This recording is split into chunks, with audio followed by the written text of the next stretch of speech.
नमस्कार विद्यार्थी मित्रांनो. आज आपण अंगणवाडी रिक्रुटमेंट म्हणजेच अंगणवाडी सेविका आणि अंगणवाडी मदतनीस या पदासाठीच्या भरती प्रक्रियेबद्दल जाणून घेणार आहोत. ही भरती प्रक्रिया महाराष्ट्रामध्ये मोठ्या प्रमाणावर सुरू आहे.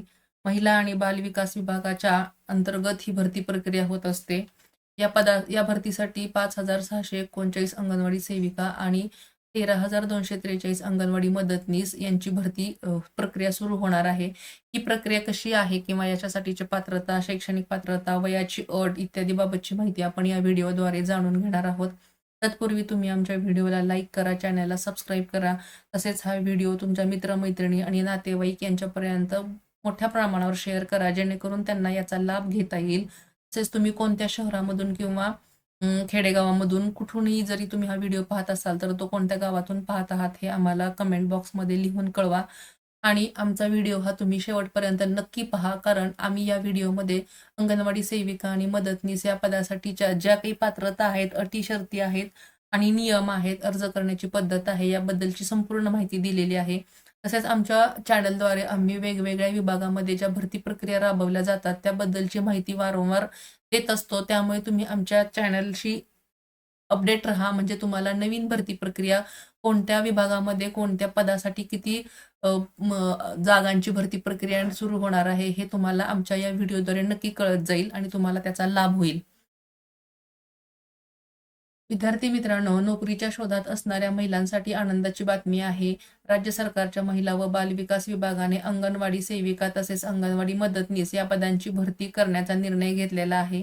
या निर्णयाअंतर्गत राज्यात वेगवेगळ्या ठिकाणी एकूण 5,639 अंगणवाडी सेविका पदांसाठी आणि 13,243 अंगणवाडी मदतनीस या पदासाठी भरती प्रक्रिया राबवली जाणार आहे. म्हणजेच यासाठी एकूण 18,882 इतक्या मोठ्या प्रमाणावरची ही भरती आहे. एवढी पदं भरली जाणार आहेत आणि ह्या पदासाठीची जाहिरात ही वेगवेगळ्या जिल्ह्यामध्ये स्वतंत्र पद्धतीने राबवली जाणार आहे. त्या जिल्ह्यासाठी ही जाहिरात प्रसिद्ध होणार आहे. परंतु यासाठीच्या अटी आणि शर्ती काय आहेत याबद्दल अनेक उमेदवारांना संभ्रमावस्था असते, तर त्याबद्दल आपण जाणून घेऊयात. यामध्ये वयाची मर्यादा काय आहे किंवा शैक्षणिक पात्रता काय आहे हे आपल्याला जाणून घेणं गरजेचं असतं. अंगणवाडी सेविकांच्या पदासाठी भरती प्रक्रिया सुरू झाली आहे. पुणे जिल्ह्यामध्ये 758 रिक्त जागांसाठी अर्ज मागवले जात आहेत. कोणतीही परीक्षा न घेता केवळ गुणवत्तेच्या आधारे उमेदवारांची निवड केली जाणार आहे. शैक्षणिक पात्रता आणि निकष काय आहेत ते बघूयात आपण. अंगणवाडी मदतनीस किमान 12वी उत्तीर्ण आणि अंगणवाडी सेविका किमान 10वी उत्तीर्ण असणं आवश्यक आहे. काही ठिकाणी अंगणवाडी सेविकांना 12वी उत्तीर्ण अशी अट लागू केलेली आहे. त्याहून अधिक जर शिक्षण असेल तरीही ते चालू शकतं. हे जिल्ह्यानुसार प्रमाण बदलत आहे. वयोमर्यादा 18 ते 35 वर्ष आहे. म्हणजे किमान वय 18 वर्ष आणि जास्तीत जास्त 35 वर्षापर्यंत तुम्ही अर्ज करू शकता. तसंच आवश्यक कागदपत्र आहेत आधार कार्ड, रेशन कार्ड, जातीचं प्रमाणपत्र. त्याचबरोबर उमेदवार कोणत्या गावचा रहिवासी आहे, त्या मूळ गावचा रहिवासी असल्याबाबतचा रहिवासी दाखला, पासपोर्ट आकाराचे फोटो असणं गरजेचं आहे. भरतीची प्रक्रिया ही अर्ज ऑफलाईन किंवा ऑनलाईन पद्धतीने भरता येणार आहे. तसेच आवश्यक कागदपत्र जोडून दिलेल्या पत्त्यावर अर्ज सादर करावयाचा आहे. गुणवत्ता यादीच्या आधारे उमेदवारांची निवड केली जाईल. यामध्ये पगार असणार आहे 8,000 ते 18,000 प्रति महिना. काही जिल्ह्यामध्ये अर्जाची शेवटची तारीख 8 जानेवारी 2026 अशी आहे. अधिक माहितीसाठी तुम्ही महिला व बालविकास विभागाच्या अधिकारिक वेबसाईटला भेट देऊन याबद्दलची अधिक माहिती जाणून घेऊ शकता. शैक्षणिक पात्रता आणि भाषेचे ज्ञान. अंगणवाडी मदतनीस या पदासाठी उमेदवार किमान 12वी उत्तीर्ण असणं आवश्यक आहे. तसेच अंगणवाडी सेविका या पदासाठी उमेदवार 10वी उत्तीर्ण असणं आवश्यक आहे आणि यामध्ये मराठी भाषा घेऊन 12वी पास असणं गरजेचं आहे.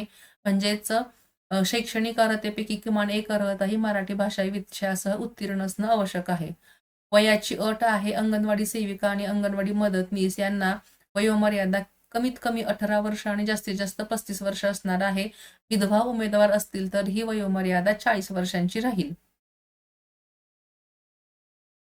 स्थानिक रहिवासी असणं आवश्यक आहे. उमेदवार हा त्या गावचा रहिवासी असला पाहिजे. अर्जदार महिला संबंधित ग्रामपंचायत नव्हे तर महसुली, गाव, वाडी, तांडा, वस्ती येथील स्थानिक रहिवासी असावी. अंगणवाडी मदतनीस या पदावर अंतिम निवड झाल्यास उमेदवाराला पंचायत राज संस्थांच्या म्हणजे जिल्हा परिषद, पंचायत समिती, ग्रामपंचायत इत्यादीचा सदस्य असल्यास त्या पदाचा राजीनामा द्यावा लागेल. अंगणवाडी सेविका आणि अंगणवाडी मदतनीस यांना कोणती कागदपत्र आवश्यक आहे? तर तहसील कार्यालयाचे रहिवासी प्रमाणपत्र असणं गरजेचंच आहे. लहान कुटुंबाचे प्रमाणपत्र जोडायचे आहे. सक्षम प्राधिकारी यांचे जातीचे प्रमाणपत्र, जर तुम्ही तुमच्या जातीमधून किंवा कास्टमधून जर फॉर्म भरत असाल तर तुम्हाला जातीचं प्रमाणपत्र देणं आवश्यक आहे. सक्षम प्राधिकारी यांची विधवा असल्याबाबतचं प्रमाणपत्र देणं गरजेचं आहे. शासकीय किंवा अनुदानित संस्थेत दाखल झालेल्या अनाथ अर्जदाराच्या बाबतीत सक्षम प्राधिकारी यांचे प्रमाणपत्र, जर अर्जदार हा अनाथ असेल तर त्या अधिकाऱ्याचे अनाथ असल्याबाबतचे किंवा त्या संस्थेत दाखल असल्याबाबतचे प्रमाणपत्र जोडणं गरजेचं आहे. शैक्षणिक अर्हता किंवा पात्रता प्रमाणपत्र, गुणपत्रके, अर्जासोबत जोडलेली सर्व कागदपत्र ही सेल्फ अटेस्टेड म्हणजे स्वतः साक्षांकित करणं जोडणं आवश्यक आहे. अर्ज करताना शैक्षणिक प्रमाणपत्रे, जन्मतारीख पुरावा, जात प्रमाणपत्र, राहण्याचा पुरावा इत्यादी कागदपत्र जोडणं गरजेचं आहे. आणि भरती प्रक्रिया महिला व बालविकास विभागाच्या एकात्मिक बालविकास सेवा योजना म्हणजे ICDS अंतर्गत होणार आहे. त्यामुळे तुम्ही त्या विभागामध्ये जाऊन चौकशी करू शकता. अंगणवाडी सेविका किंवा अंगणवाडी मदतनीस यांना किमान 10वी आणि 12वी पास असणं आवश्यक आहे. उमेदवार पदवी, पदव्युत्तर इत्यादी बाबतचे पास असेल, पदवी किंवा पदव्युत्तर पदवी झाली असेल तर त्याचे गुणपत्रक किंवा प्रमाणपत्रक यांच्या सत्यप्रती जोडणं गरजेचं आहे. जर उमेदवार D.Ed पदविका किंवा B.Ed पदविका असेल तर त्याचे गुणपत्रक आणि प्रमाणपत्रक जोडणं गरजेचं आहे. विधवा आणि अनाथ असल्यास त्या विभागाच्या सक्षम प्राधिकारी यांचे प्रमाणपत्र जोडणं गरजेचं आहे. विद्यार्थी मित्रांनो, ही अंगणवाडी सेविका आणि अंगणवाडी मदतनीस या भरतीबद्दलची माहिती आता आपण या व्हिडिओद्वारे घेतलेली आहे. हा व्हिडिओ तुम्ही जास्तीत जास्त लोकांच्या पर्यंत शेअर करा म्हणजे त्याचा लाभ घेता येईल आणि एखाद्याचा फायदा होऊन तो उमेदवार आपल्या स्वतःच्या पायावरती उभे राहील. आपल्याकडून एखादं चांगलं काम होत असेल तर आपण त्यासाठी नक्कीच तयार असणं गरजेचं आहे. तुम्ही हा व्हिडिओ शेवटपर्यंत पाहिलास त्यासाठी thank you and subscribe. Thank you for watching and subscribe.